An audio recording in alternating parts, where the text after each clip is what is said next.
Saudações, caro internauta! Estamos de volta com a rubrica Destaque Nacional da Semana, desta vez dedicada ao Dia da Liberdade de Imprensa, que se assinalou a 3 de maio. Venha conosco. Caneta na mão e ouvidos sempre atentos. É desta forma que milhares de jornalistas lidam todos os dias na rua ou nas redações, com a necessidade de informar e manter informadas as sociedades.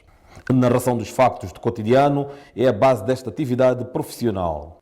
Neste exercício, os governos e a sociedade devem proporcionar um ambiente que permita ao jornalista recolha, o tratamento e divulgação da informação sem constrangimentos. Por essa razão, a Unesco, a Organização das Nações Unidas para a Educação, Ciência e Cultura, instituiu o 3 de maio em 1993 como o Dia da Liberdade de Imprensa, visando alertar a sociedade sobre os maus atos cometidos contra os jornalistas.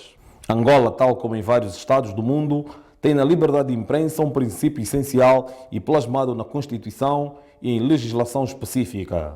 Não se pode dizer linearmente, a liberdade, nós temos completa liberdade de imprensa no nosso país, temos, pela lei, e cada um exerce-a de acordo com os perfis do seu órgão de comunicação social. A liberdade de imprensa depende das sociedades onde a gente vive. Eu acho que quem faz hoje a liberdade de imprensa são as sociedades.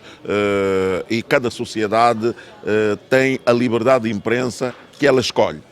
Eu prefiro falar em respeito, digamos assim, pela imagem de outrem, porque é a partir daí que há esse pressuposto de que a liberdade do outro termina quando começa a minha e vice-versa. Para o jornalista e docente Joaquim Paulo, a liberdade de imprensa passa por um desafio em que o próprio cidadão deve habituar-se a desconstruir os discursos jornalísticos. O grande desafio é, primeiro, partir de uma série de questões. É o próprio cidadão, a partir da educomunicação, do seu direito, saber, a educação para a comunicação, para ele poder destrinçar e desconstruir os discursos jornalísticos, por um lado. Para ele exigir uma informação mais credível, mais pura, precisa dele mesmo, saber diferenciar os géneros, saber diferenciar quando estou num texto informativo ou num texto de opinião. Hoje, na sociedade tida como de informação, o jornalista é cada vez mais uma peça fundamental no tratamento dos factos, apesar do surgimento das redes sociais. Há um uso excessivo dos chamados novos mídias, das novas plataformas, como o caso das redes sociais, de forma abusiva, muitas das vezes, outras de forma assertiva. O que é necessário e o que vai acontecer mesmo com esse jornalismo de pijama que se faz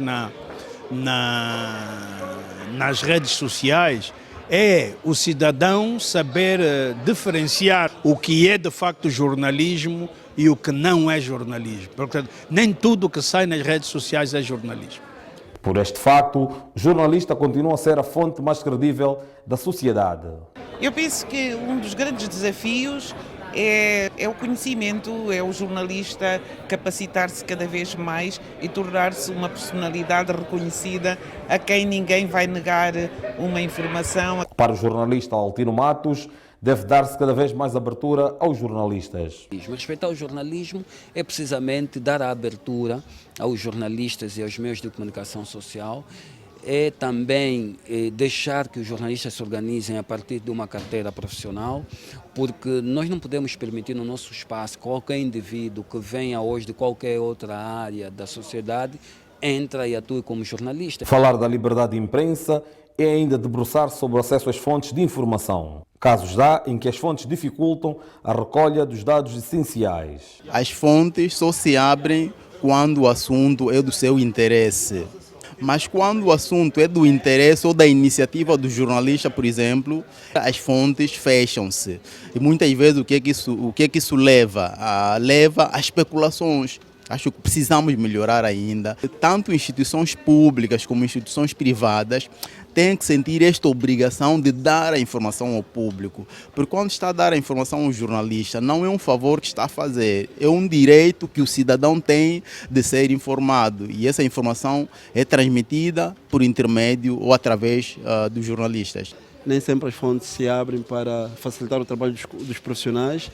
Há situações, inclusive, em que as fontes alegam falta de autorização para falar e isso dificulta sobremaneira o trabalho dos profissionais. Ainda temos dificuldades de muitas coisas, principalmente as fontes. As fontes fecham-se. Nós temos ainda dificuldade quando temos determinados assuntos a abordar. Tu tens um lado e não tens, geralmente, a parte oficial ou a parte que tem que dar resposta fecha-se. Então torna um pouquinho difícil. Acredito que, como todo mundo, a liberdade de imprensa é relativa, mas acredito que nós ainda aqui em Angola temos e é aceitável a liberdade de imprensa. Nós voltamos na próxima edição. Até lá, fique bem.